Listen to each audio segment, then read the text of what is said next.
supaya pengabdian kepada Allah Subhanahu wa taala bisa maksimal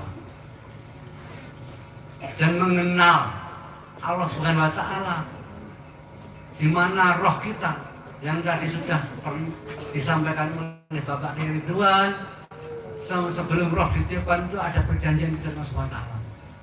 Akan tetapi setelah kita lahir, ada yang lupa, ada yang ingat, ada yang setengah lupa, bahkan ada yang melupakan perjanjian Allah Subhanahu wa taala sama sekali. Kenapa demikian? Karena faktor-faktor yang mana yang mempengaruhi kita anak-anak manusia. Dan pada dasarnya manusia itu diberi oleh Allah Subhanahu wa taala kemerdekaan. Manusia diberi oleh Allah Subhanahu wa taala sifat, di mana sifat yang dominan itu keinginan untuk menang. Tidak satupun manusia di dunia ini yang ingin kalah. Nah, kemenangan itu tujuan Allah Subhanahu wa taala, kemenangan hakiki, kemenangan yang menjadikan kita bahagia yang abadan. Saat di zaman azali, sebelum roh ditiupkan, Allah akan memberikan nafsu kepada manusia. Dan nafsu itu sebelumnya ditanya pada nafsu, sapa awakmu, sapa aku. Jawab nafsu, aku. Kemudian nafsu dihukum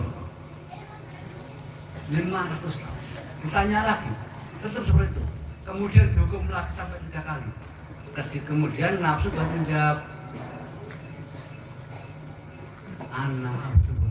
aku hambamu dan engkau adalah Tuhan.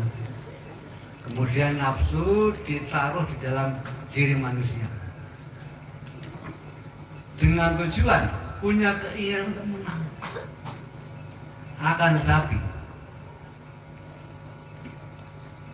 sehubungan dengan kondisi situasi di mana iblis atau Azazil yang dulunya menjadi raja malaikat, yang dulunya menjadi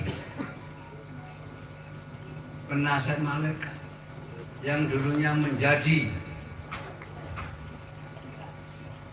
rajanya di raja malaikat, hidup ribuan tahun di surga dan ibadah ribuan di surga, hanya gara-gara saya lebih baik daripada Adam.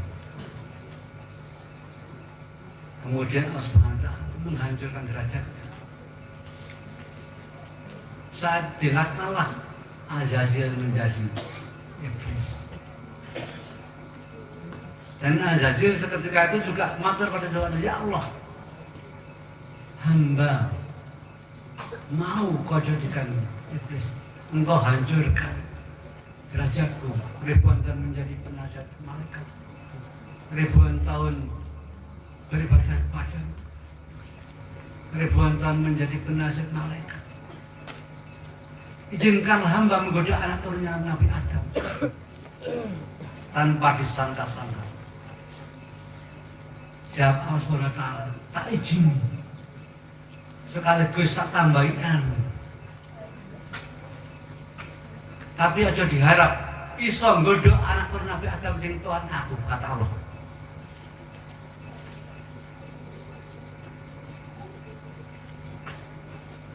Dan mulai saat itu Allah mencanangkan orang-orang yang dipilih menjadi petunjuk dan kebenaran. Dan orang-orang yang dipilih Allah menjadi petunjuk kebenaran itu termasuk yang terakhir beliau Rasulullah SAW sebagai guru rohani kita, guru rohani umat muslim. Dan barang siapa yang taat kepada Rasulullah, maka akan taat kepada SWT.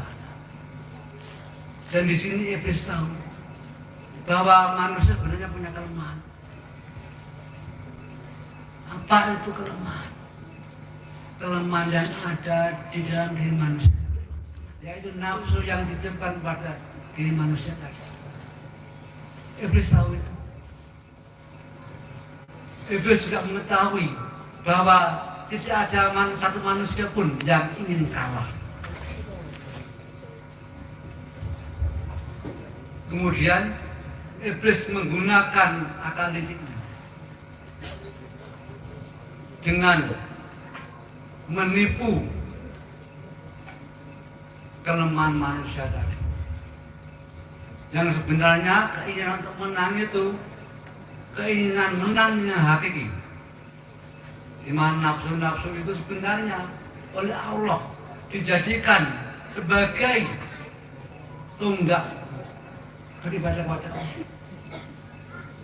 agar lebih baik, agar punya keinginan lebih baik, agar punya keinginan ibadah, agar punya keinginan pengabdian oleh Subhanahu wa Ta'ala, akan tapi ditipu oleh iblis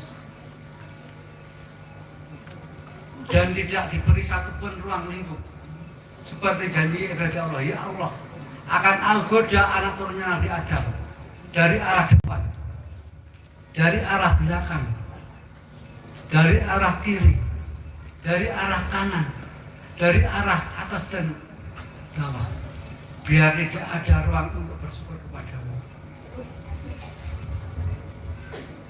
Dengan janji iblis dibuktikan